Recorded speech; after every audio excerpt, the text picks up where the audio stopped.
Okay, today we're going to change the right wheel hub and bearings on my 2006 Chevy Cobalt. Now it does not have the analog brake system, so when you find this hub, the new hub, because you can't replace just the bearings, it has to replace the whole system, which looks like this. And the symptoms that we were experiencing was when we were driving the car, the faster you drove, it would be like a humming noise coming out. It almost appeared like there was something wrong with the tire, but it wasn't. It was the wheel hub and the bearings going out. And so I've been driving this for about 3 weeks now, and I need to get it done. So we were told by a garage that it was the wheel bearings, and they recommend to get, if you want to come over here, I recommend to look at this. Get the part from Napa.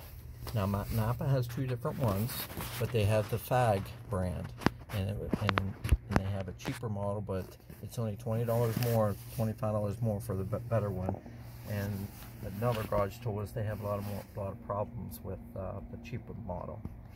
So it's real simple to change these.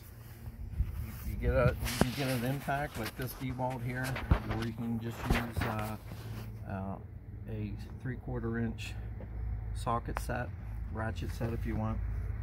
The first thing you do, if you want to zoom over here to the eyes, is there's 14 millimeter, there's 2 14 millimeter bolts back here that hold in the, want to come up here and show you exactly where this is. I already broke it loose, that way the video is a little bit quicker. And then the caliper just kind of just pops off like this.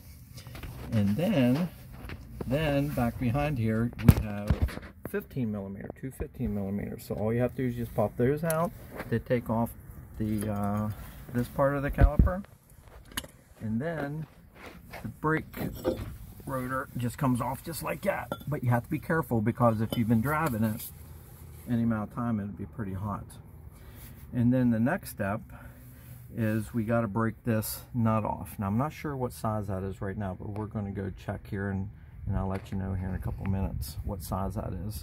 So we have to run and get a socket and a torque wrench. But as you can see on the back side of this torque hub, there's 3 bolts. So now to get this hub off, it's real simple. As you can see with this one here, it's just 3 bolts, 1 2 3. And back behind here, hopefully we can see that, you got a bolt right here and a bolt right here, and then one on the other side of the drive shaft. Now I can't hardly get to those 3 bolts in the back with a ratchet set or an impact. So what I did is I took this 15 inch or 15 millimeter socket, and you can see it just fits right in there. And I already have them broke loose for the purpose of this video, but it is a little bit short, so I just took this wrench here and just kind of tapped on it with one hand while holding it with the other, and they broke right loose. They were very loose. So we take those 3 out, and then we will use our 30 millimeter socket to break that loose, and then we'll have the hub off. Okay, we used the impact to break this nut loose, and actually come out pretty easy. And then, now if that's off, then I'm going to take these bolts out off in the back that I already broke loose. I actually had to put them back in because of trying to get that big nut off. I had to hold it in place. Okay, now we have this loose, but what we end up doing is made this nut flush, and then take a big hammer to pound that in. But you really have to be careful you don't mess the nuts up. But we do recommend using a puller and grabbing hold of this, and because you see this little groove in here where the nut goes, you run it in. Now I jumped in the car and turned the wheel around so I can hit this with a hammer. That's all you have to do, just tap this with a hammer, and that'll come apart right there. Now we're going to go ahead and run that straight, as you can see. Oh, good. Yep, that's straight. And it comes right out, just that easy. Now I did bend this up, so I'm going to have to straighten that out. And it's a good idea to put a little bit of oil on this shaft before we put this hub back in. And all we do now is just follow the directions backwards. So make sure you put this little plate back in the same orientation you took it off, the flange, and line up the splines on the axle so that these holes are all in place. And then you just get that put back in there and put your 3 bolts back in. Okay, now we got the hub on, but we had to be sure that these 3 bolts you put in evenly, a little bit each time, because that is kind of a tight fit back in there over the axle. Now next we're going to do is we got to put this washer in here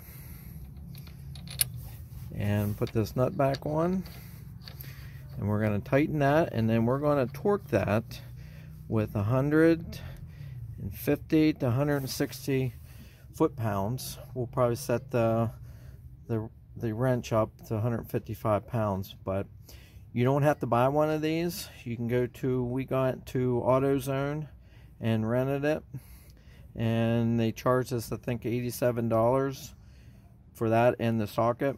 And then tomorrow we're going to take it back and we'll get our full refund.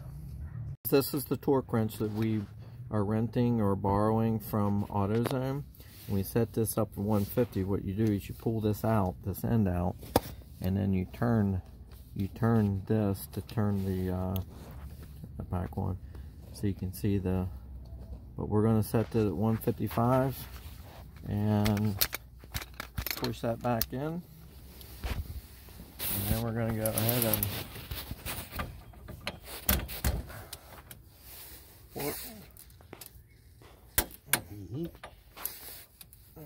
Okay, look in here and see. Yep, it is torqued to the right setting. Gonna put this back on.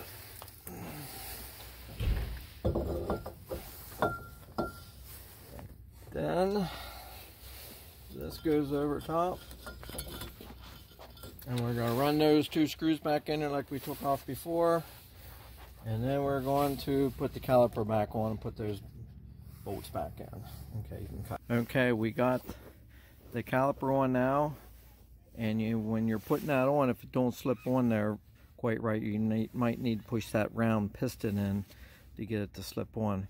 But we'll go ahead and tighten those bolts up. There's 2 of those, and you don't need to torque them or anything. And the only thing it needs torqued on here is this big 30mm socket. But now that we're done, we'll go ahead and put the wheel back on.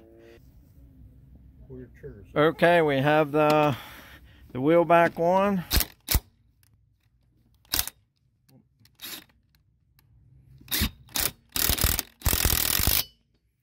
Go ahead and zip them all, just kind of snug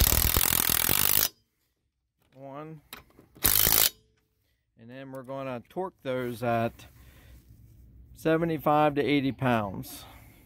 Now we drop the wheel down, and now we're going to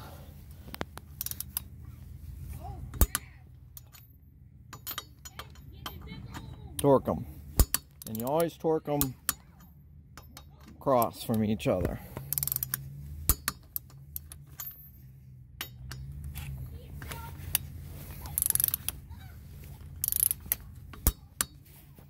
Finished. Job well done.